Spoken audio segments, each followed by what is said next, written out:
একটা খুব বড় নিউজ তো বিকালই সবাই পেয়ে গেছো। সেই নিউজটা নিয়ে কিছু কথা আমি তো আগেই বলে ফেলেছি। সবচেয়ে বড় কথা হচ্ছে বিড়াল মার স্বীকারোক্তি। কি স্বীকার করেছে বিড়াল মা? বিড়াল মা আজকে লাইভে বলেছে। কি বলেছে? বলেছে, আমি এর জন্য সরে যাচ্ছি, আমি কজনকে বোঝাবো, আমার কথা শুনে কজন চলবে। আর কি বলেছে জানো?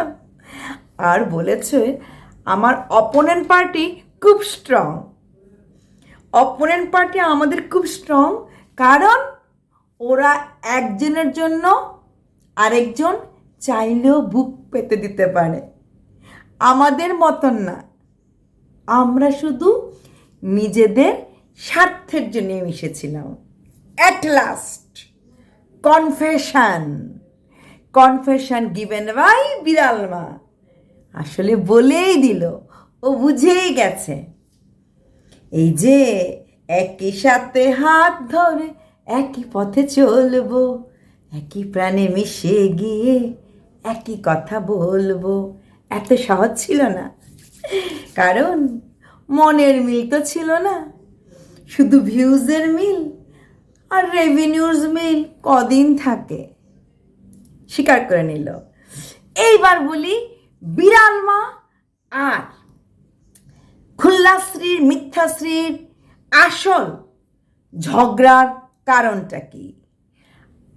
প্রথম থেকে একটু শোনো, একটু ব্যাকে যাও। বিড়াল মা নিজে ভিক্ষা চাওয়ার আগে কিন্তু আমাদের ভিক্ষাশ্রী ভিক্ষা চেয়েছিল। কাকে নিয়ে? ওর বাবাকে নিয়ে। সেটা বিড়াল মা আগে ওকে দিয়ে করানোর পর নিজে ভাবলো, এইবার আমিও সেরে ফেলি। এবং জানো, আজকে লাইভে কথাটা বলে দিয়েছে, তুই আমাকে চিটিং বলিস? বিড়াল মা বলছে, তুই কি করলি তোর বাবাকে নিয়ে? বাহ, this is the main point. দেখলে একটুখানি হায় রে মানুষ, খোঁচা দিলেই হাওয়াটা ফুস। তারপর বিড়াল মা ওর পরে, ও যখন ভিক্ষা চাইল, বিড়াল মা ওর হয়ে অ্যানাউন্সমেন্ট, সত্যি গো মেয়েটার খুব টাকার দরকার, এসব বলল। কদিন পরে নিজেই সেই পথ অবলম্বন করে দে দে দে দে দে দে শুরু করে দিল। তারপর যখন চারিদিকে আলোড়ন শুরু হয়ে গেল ডিজিটাল ভিখারি নিয়ে, এবং সেটাই কিন্তু মূল কারণ সু আর ওর মধ্যে ঝগড়ার। তখন জানো বিড়াল মা কি বলল? ভিক্ষাশ্রী বলল ওর টাকাগুলিও ফেরত দিয়ে দেবে, যারা দিয়েছে ভালো মানুষ আলাদা কথা, আর যারা ওয়াইটির লোককে দিয়েছে ওদেরকে ফেরত দিয়ে দেবে। তখন বিড়াল মা আসলো, এসে কাঁদতে কাঁদতে বলল, সেই কাঁদা না, অরিজিনাল ওরকম কাঁদিনি, ন্যাকামি করে কাঁদলো। এদের সেরে বলল যে, জানো, তোমরা একটু আমার এই ভিক্ষাশ্রীর পাশে থেকো, ওর অবস্থা খুবই খারাপ। যদি তোমরা ওর পাশে না থাকো, আমার ভয় লাগছে, ও বোধহয় কেয়া ঝুমাদের মতো কাপড় খুলতে বাধ্য হবে। কি সুন্দর ধমকি! যদি পয়সা না থাকে তাহলে খুল্লাশ্রী কাপড় খুলতে পারে। একে অ্যাপ্রিসিয়েট না করে যাবেটা কোথায়? এটা কিন্তু খুল্লাশ্রী কিন্তু কথাটা আমল দেয়নি। ও এরপর একটু খুব গরম পড়েছিল তো, হায় গরমি হুক গরমি করলো, কিন্তু এমন সব কমেন্ট পেলো ওর পেট নিয়ে, হ্যান নিয়ে। তারপর ও কথা দিল কমেন্টের মধ্যে যে আমি আর নাচবো না, রোগা না হয়ে আর নাচবে না। তারপর ও চলে গেল ওর ব্লগিংয়ে। কিন্তু বিড়াল মা সহ্য হচ্ছিল না, কারণ যখন সঞ্জয় একটু বিড়াল মাকে খোঁচা দিল, সঞ্জয় খোঁচা আগে দেয়নি, উনি খোঁচা দিচ্ছিলেন প্রত্যেক দিন সঞ্জয়ের স্ত্রীকে।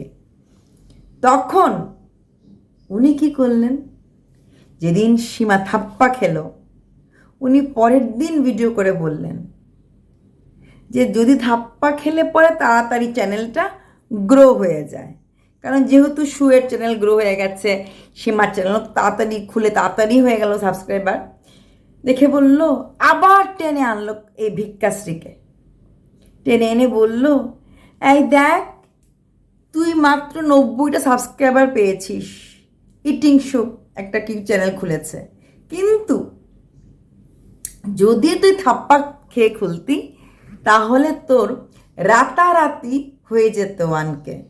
বাহ, তার মানে সবাই থাপ্পা খাও,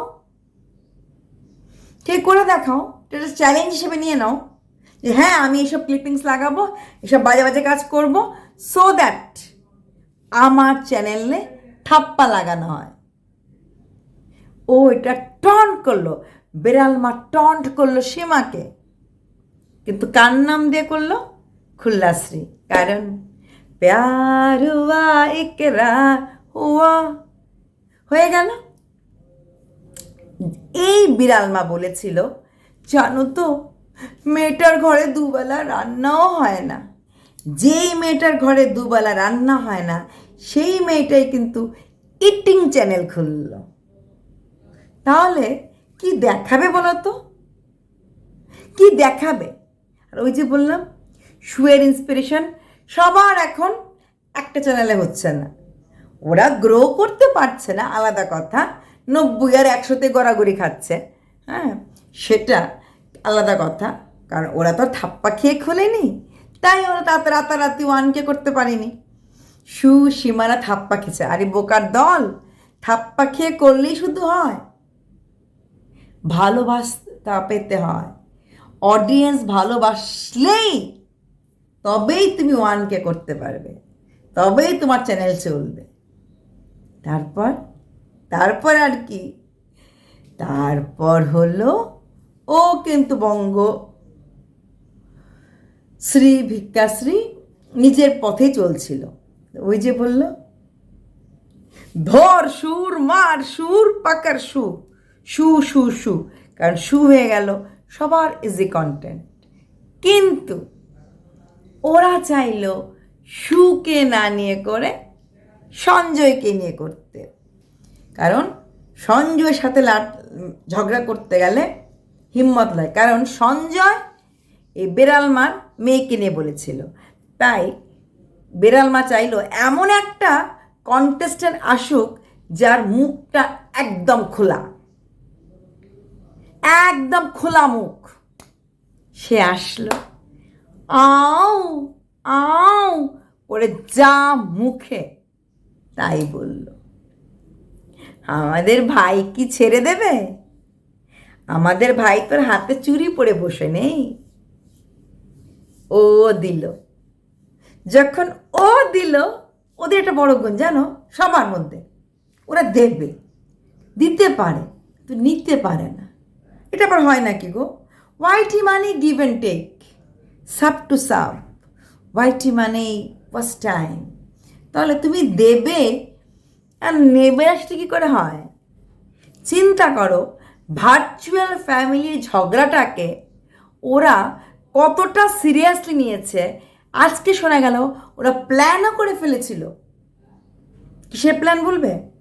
ওরা সঞ্জয়ের দোকানে এসে রিয়েলভাবে সঞ্জয়কে মারার জন্য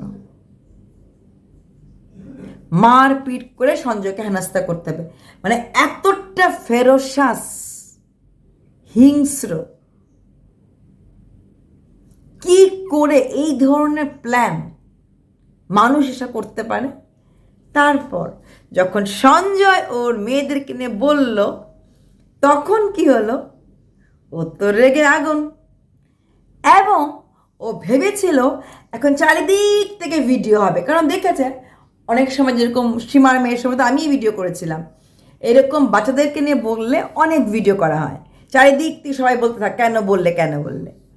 কিন্তু আনফর্চুনেটলি ওর মেয়েকে নিয়ে বলার পর এটা ও ভেবেছিল ওর লেভেলটা হাই, সবাই বলবে যা করেছো ভুল করেছো, যা করেছো ভুল করেছে, সেরকম কোনো রিয়াকশন কোথাও হলো না।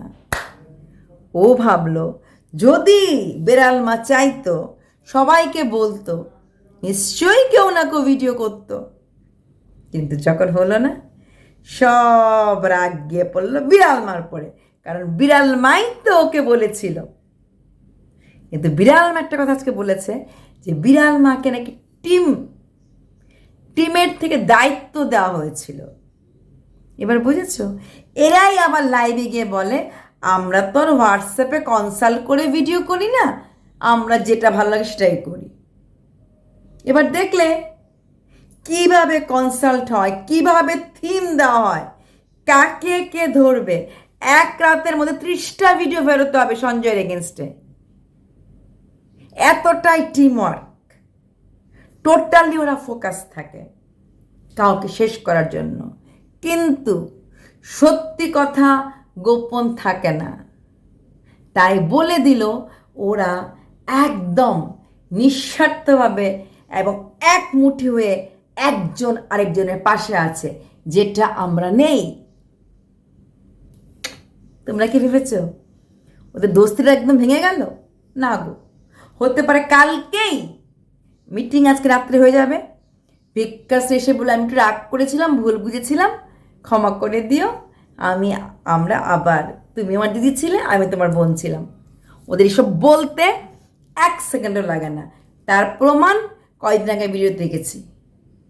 কয়েকদিন আগে একটা ভিডিওতে কি না বলা হয়েছে, সঞ্জয় ভাই যেটা এক্সপোজ করেছে, কিন্তু সেটার এগেনস্টে কিন্তু কিছুই হয়নি, উল্টো বলে দেওয়া হয়েছে। একটু রেগেছিলাম, একটা রাগা মানে একটা মানুষের চরিত্রটাকে শেষ করে দেওয়া। কার উপরে আমি রাগ করলাম, সেই মানুষটাকে শেষ করে দেওয়ার মতো ক্ষমতা আছে। তাই এই ঝগড়াটা কিন্তু দেখুন ওরা কতটা হিংস্র, এবং ভার্চুয়াল লাইফের ঝগড়াটাকেও রিয়েল লাইফে আনার চেষ্টা ওরা করেছে, এবং তার প্রমাণ ওরা নিজেরাই বলে দিয়েছে যে ও বলেছিল চলো সবাই গিয়ে সঞ্জয় ভাইকে মেরে আসি। তো সঙ্গে থাকুন, পাশে থাকুন, এদের মতো লোকদেরকে আরও বেশি করে জানতে হবে। আর কী করে আপনারা ভিউয়ার্সরা মানুষকে চিনতে পারবেন, বুঝতে পারবেন সুন্দর ভূগোলের পিছনে ইতিহাসটা কি। ধন্যবাদ।